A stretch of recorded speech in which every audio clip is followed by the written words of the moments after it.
কমিউনিকেশনের জন্য জরুরি 10টি সেন্টেন্স আমরা আজকে শিখতে যাচ্ছি।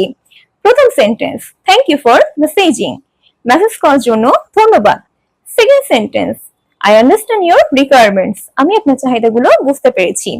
Third sentence, I am working on your project, আমি আপনার প্রজেক্টে কাজ করছি। Fourth sentence, I will deliver it on time, আমি এটাকে সময় মতো ডেলিভার করব। Fifth sentence, please send more details, আরো কিছু বিস্তারিত জানাবেন। Six sentence, let me know your feedback, আপনার মতামতগুলো জানাবেন। Seven sentence, I have completed the work, আমি কাজটি সম্পন্ন করেছি। Eight sentence, I will make the changes, আমি পরিবর্তনগুলো করে দিব। Nine sentence, looking forward to your reply, আপনার উত্তরের অপেক্ষায় আছি। And lastly, thank you for your patience, আপনার ধৈর্যের জন্য ধন্যবাদ। এমন সব প্র্যাকটিক্যাল ইংলিশ ভিডিও পেতে ফলো দিন ইসান পয়েন্টকে।